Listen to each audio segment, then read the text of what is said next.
Nice. Thank you. Good morning to everyone. Zooming in from wherever you are, and all of us here this morning.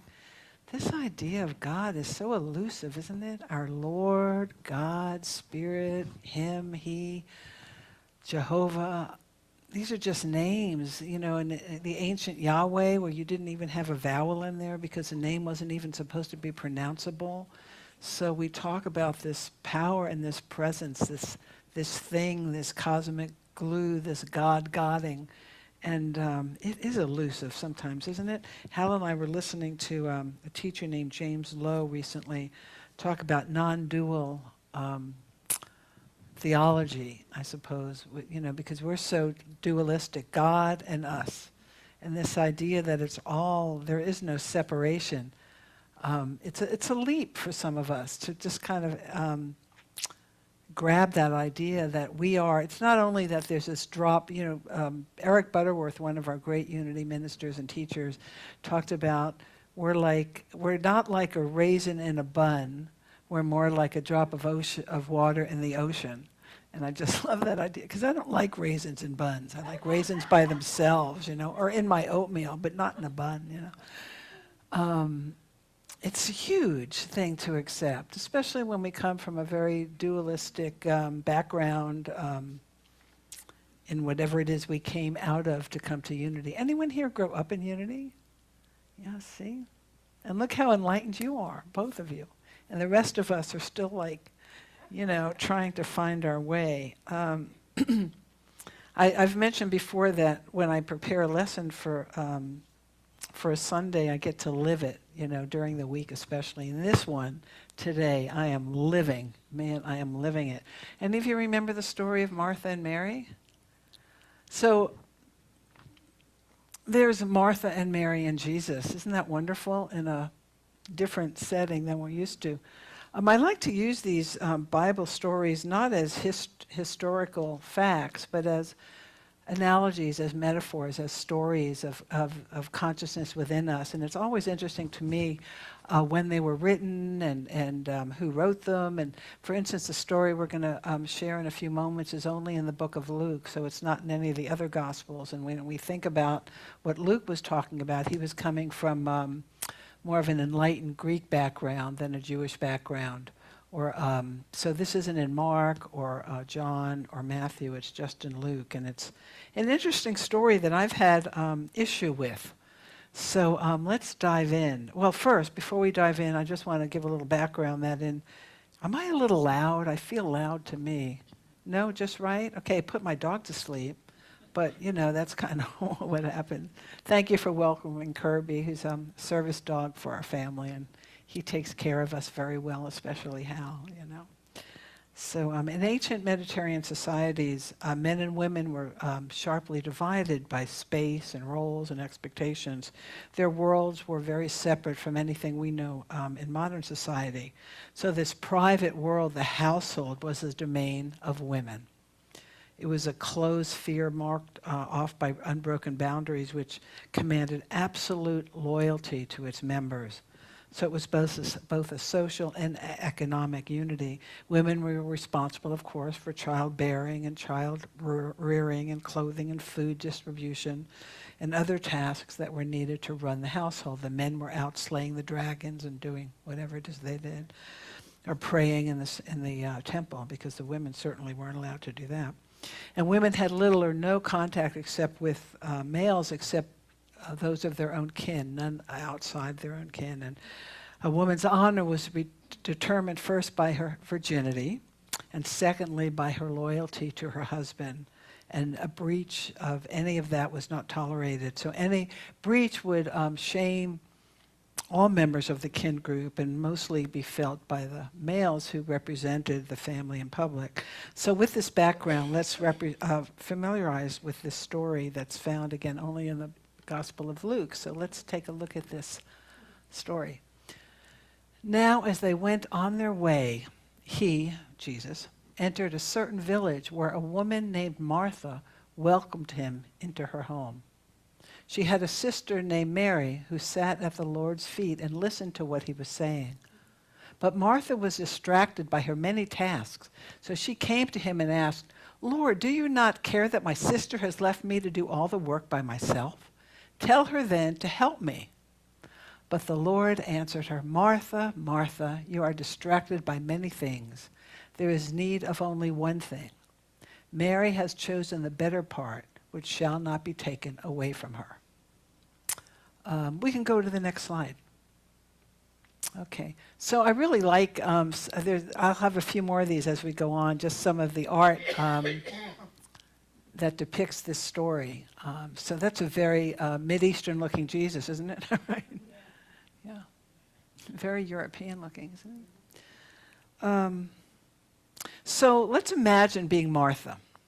You're very excited. Jesus is coming to your home. Again, this may or may not have happened. It probably didn't happen. It is a story. And one thing is Martha and Mary were sisters to Lazarus. Remember, Lazarus was raised from the dead. So it's assumed that they're really family friends. So this might not be the first time that Jesus had come to this home, but it may be the first time he's coming with his crowd, his posse, his groupies, his roadies. So imagine being Martha. You're really excited. Jesus is coming to your home. He'll be arriving soon with a group of people, a large group, and you want to be sure that he and his companions are comfortable. So last night, you actually began preparations. You're not sure how many will come, but you want to be sure that it's essential that you have enough for all the guests. Because truly gracious hospitality is foremost welcoming the stranger with enough to eat and enough to drink.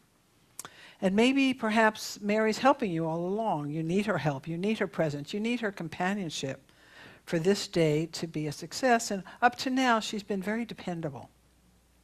And then Jesus arrives.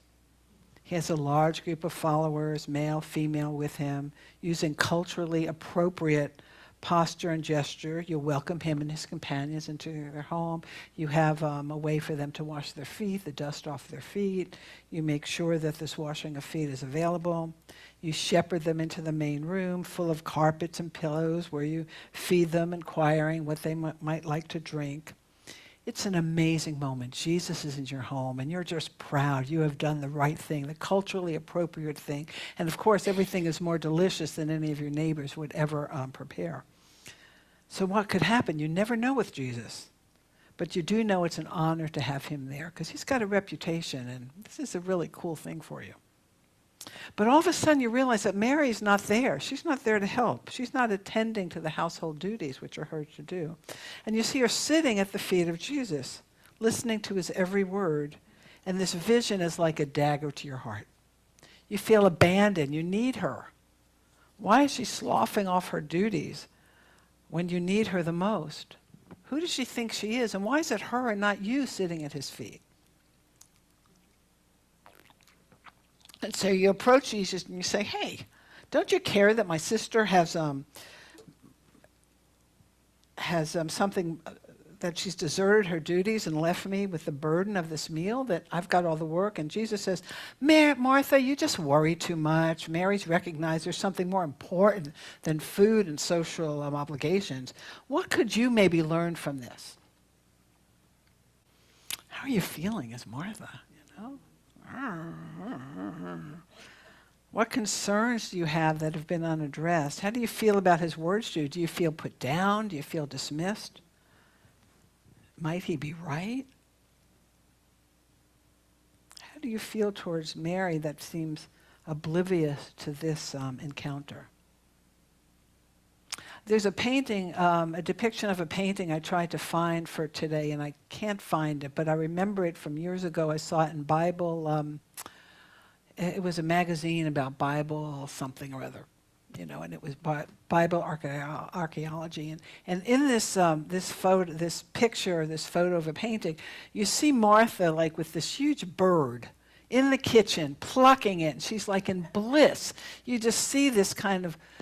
And then in the background, you see this sort of like skinny little, woman without many features sitting at the feet of this sort of sallow-looking man. And I just love that because, I did that this morning. I was up way too early. I didn't have a bird in there, but I was just decided I was up too early. And I knew I was driving over here. And I usually like to come up, because we're in Napa, I like to come up on 29th through Calistoga and then come over on Mark West, because that makes it a really special drive. Well, with the fires, I decided not, and so I came around and came up 101, which is like, boring. But I had Hal and Kirby with me, which made it a little more special. So, there's that feeling that there's so much I had to do. So early this morning, I made a frittata, just out of the blue, with the tomatoes and the zucchini from the garden, from our garden. And so that kind of handled it for me a little bit. But I also thought I'm being a little too much Martha today. I've been a little too much Martha all week. How about you? A little too much Martha going on? That's Martha.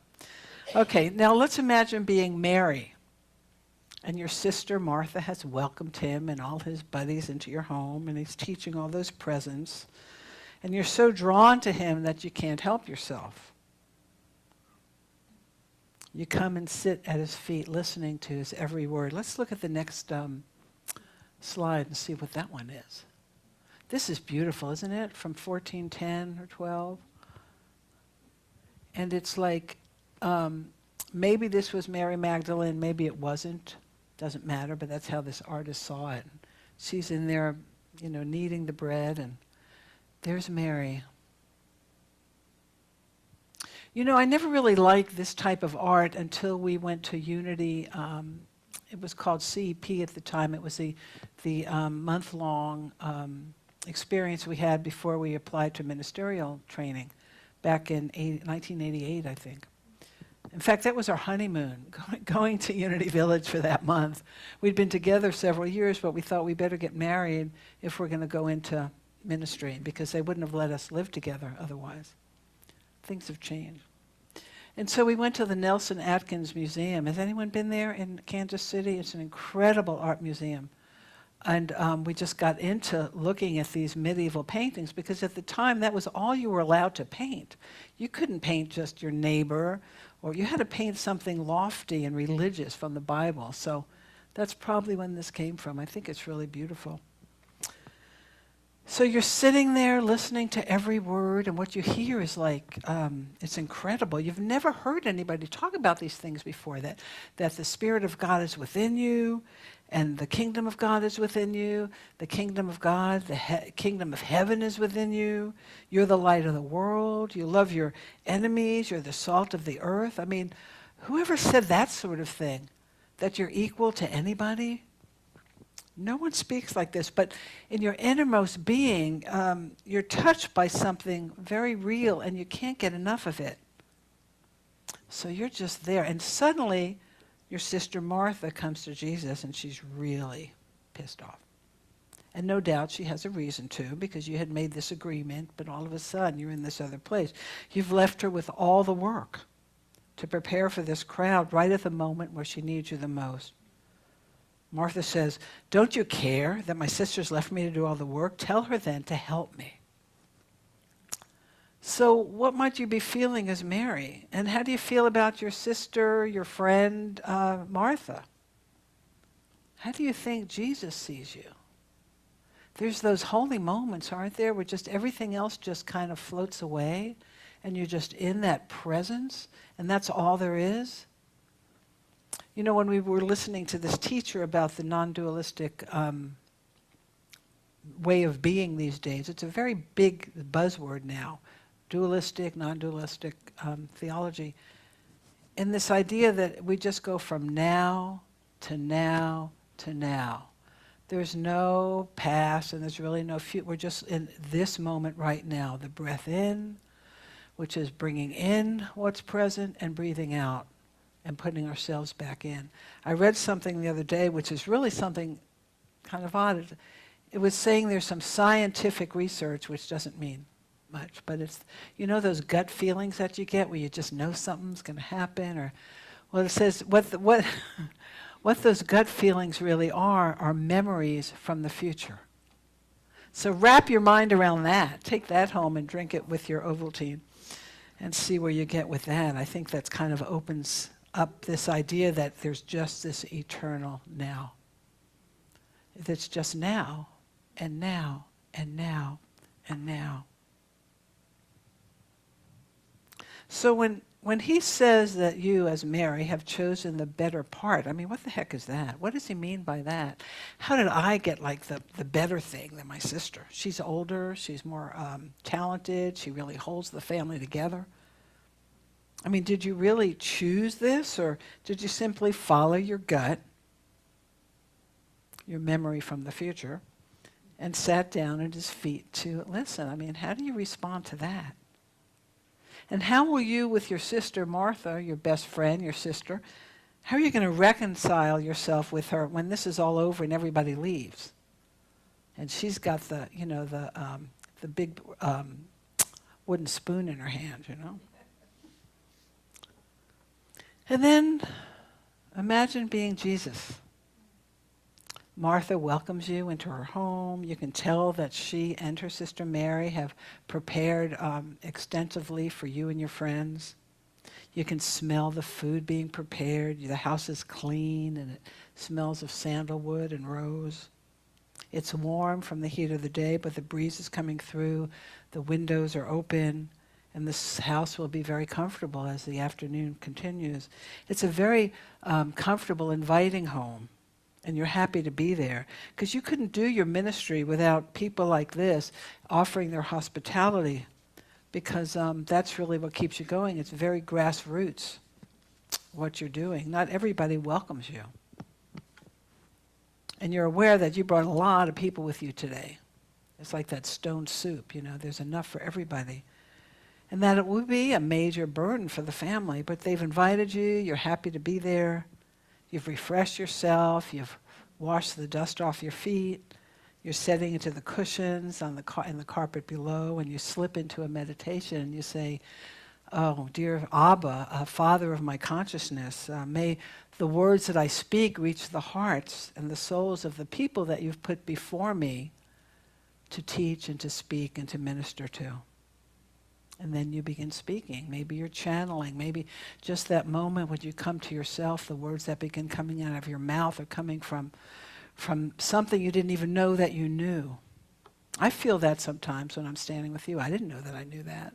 Sometimes I think I do this work so I know what I'm thinking. Because otherwise I'm kind of doing this. But when I'm in a place where I can bring it out from myself, that's very different from, there's thinking and then there's obsessing. I do a lot more obsessing than I do thinking. I'd like to work with that. And at some point you realize that Mary has come to be seated at your feet. And you know her, you've known her before. And you see this smile on her face. You see this blissful, eyes closed demeanor, intently listening to every word you say. And then you see Martha coming up to you and saying, hey, don't you care that my sister's left me with all the work? Tell her to help me. And before you can even think about it, you say, oh, Martha, Martha, you're worried, you're distracted by a lot of things. There's only one thing. And Mary has chosen the better thing. And that won't be taken away from her. Let's look at the next slide. This is beautiful too. Adoring. Look how adoringly she looks at him. The food, the wine. 1535, this artist. And then you realize what you said. I made her better than her. You wonder, how will it make the two of them feel? How will others hear this? You ask yourself, how are you feeling now again about these two sisters? How is it having Mary sitting at your feet listening to your teaching? And why did you react like you did to Martha's request for you to get help? How are you feeling about Martha, who you perceive as being worried and distracted by many things, and why? You relate to that? Are you distracted by many things that might not seem all that important, but they're very, very important? And here we are, most of us probably are, if we're not already retired, we're moving into retirement, and we're still distracted and worried about many things, maybe more things. That's why that song this morning, it was like, oh, this is one of those songs, like, oh. But then the words, it's like, oh, thank you for that. Did you choose that song, Guy? No, good thing. Thank you, Patricia. Thank you, Reverend Patricia. Oh, you two did. Okay. It's very timely. So thank you to be reminded that we are this one world. We are this one people. We are this one consciousness. We're not separated by anything, by color, by creed, by preferences. But you know that. You're unitics. Could it be Jesus was enamored with Mary? Well, and what... Yeah, and again, yeah, I mean, there's a lot of reasons, And I've been in that position where I'm in the kitchen, with Dinah, I guess, too. But you say she's better because she has this one thing. What do you mean by that? What might that better part be given only to Mary and there's nothing left for Martha? What have you done there, Jesus? What about these three people? How aware are they about what's going on with the other? So this is a real common,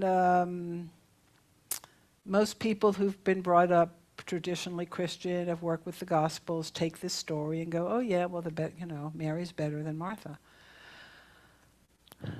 And I remember when I first read this and heard it, I got really...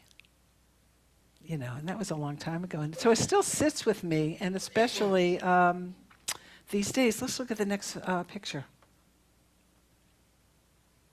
So again, from Reformation visions, yeah. So this is again when the Reformation's going on, when they're starting to actually question the Bible. Imagine how radical that was. Martin Luther, John Calvin. And there he is explaining, hey, Martha, put that, I want some of that freshly baked, delicious bread. However, there's your sister,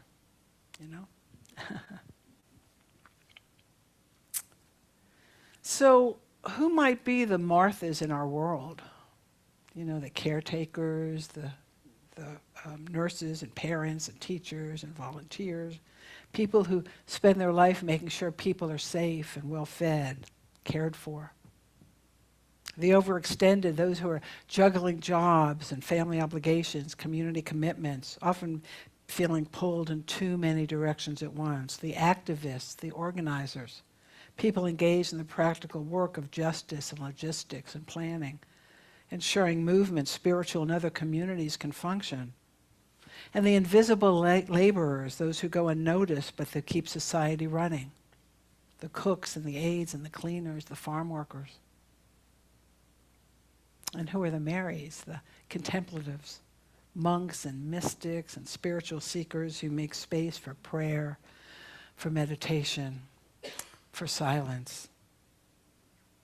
The artists and the poets, those who listen deeply and express beauty, truth, expecting visions in a way that nourishes the soul. The learners, students and readers, questioners, those who hunger to sit at the feet of wisdom and grow in understanding. And those of us who are present, friends, companions, caregivers, who give the gift of presence more than doing, those who know how to stop and listen and be someone fully. So of course, most importantly, is how is this story your story and my story? In the last 24 hours, how much have you played the role of Martha? In what ways have you been Mary? Martha's that one who has to do one more thing. Clean the house, plan the meals, conduct professional business, home responsibilities, just one more thing. If I can just get this one more thing done before I go, or I have 5 minutes here so I can get this done. There's never enough time. Our assistants should do all the Martha things on our list. I have a list on my desk that never is finished. I just can cross something out and add more to it. The Mary part that has to fight for time to be still and silent and to listen what's being said, to listen what's read. What messages did you get growing up that you internalized? It's better to keep busy. Just keep busy. That's what you have to do. You just have to keep busy. And who are you still trying to please? How might you choose to be different or use the energy of both parts? But there is only one thing, and there is a better part. And it might be as simple as being present, of being in the breath. You breathe in that inspiration, and you breathe out yourself into the world. This one thing, this better part, anchors our action in love and the awareness of the divine. It's permanent. It can't be taken away. I've been hanging out with Myrtle Fillmore's Healing Letters. I mean, I dismissed it years ago. I looked at that when I was in school, but I brought it out again recently because she was so amazing. She was really the heart of unity, and her husband, Charles Fillmore, was able to more expressively, well, I don't know if that's more so, but more intellectually transmit what she was really talking about.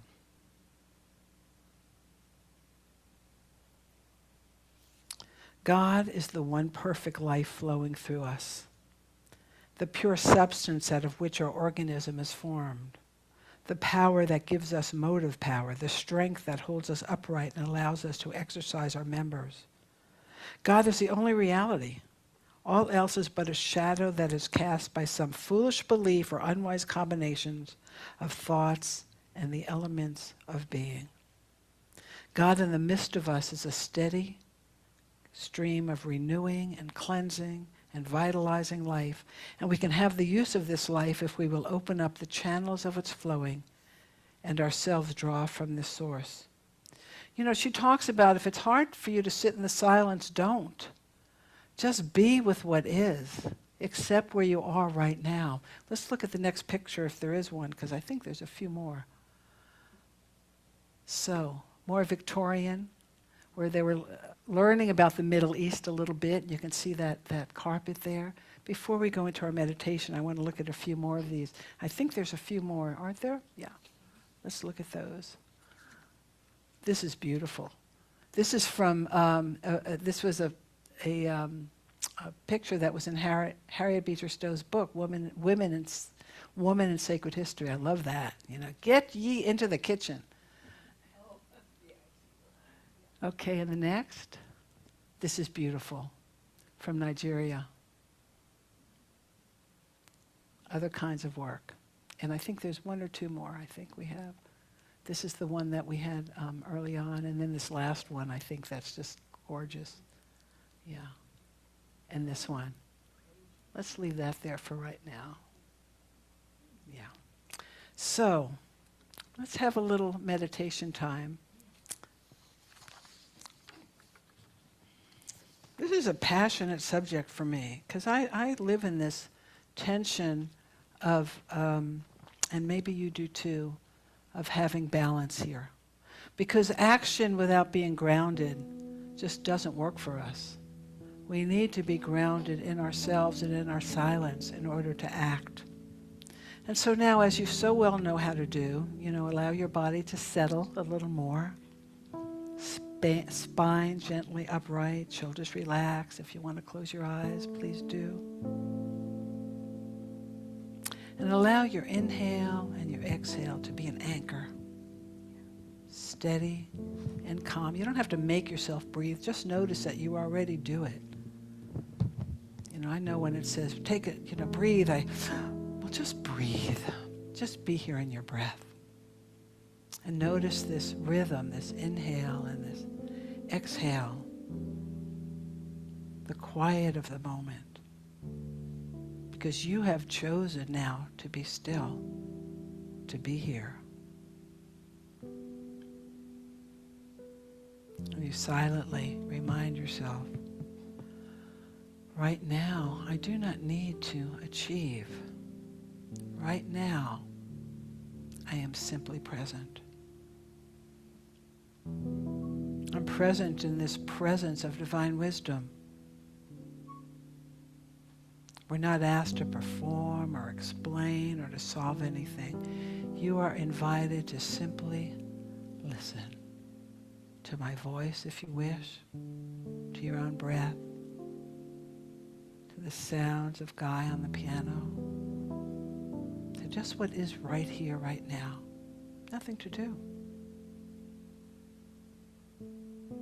As you breathe in this gift of presence and breathe out your distractions, and your heart can just rest in this divine gaze in love.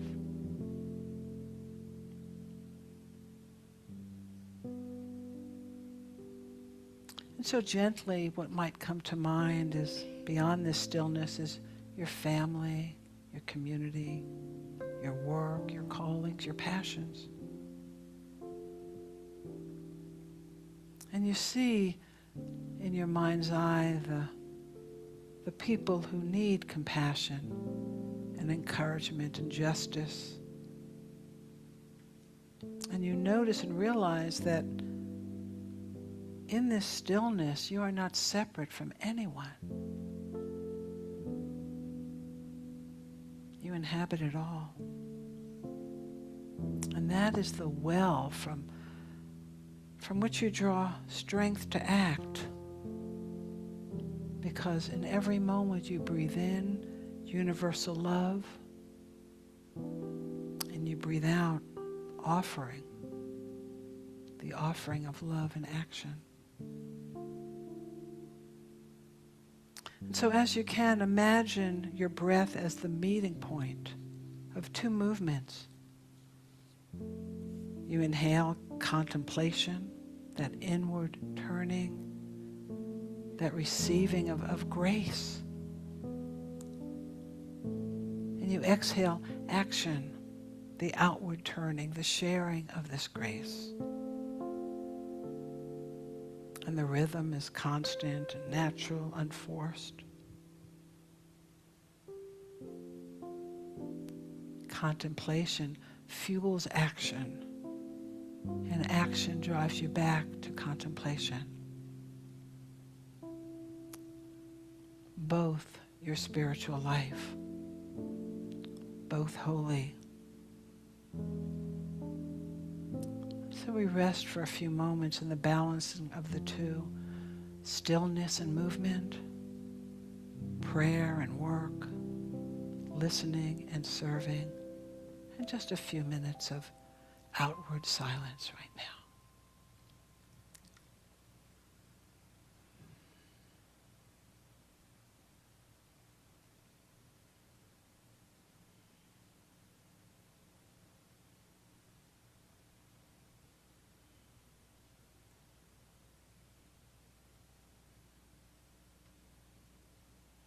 And for just this one moment, we remember that we can be quiet at any time.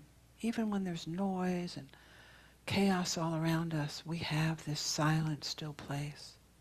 Remembering that contemplation fuels action, and action drives us back to contemplation. And so we pray, may my stillness deepen my action. May my action flow from my stillness. God, Spirit, let my whole life be prayer. And now take a deep, full breath and exhale it, and allow your eyes to open as you're ready. And we know that all is good, all is one, for we are unity. We are one mind and one heart. And so be it. Namaste. Amen.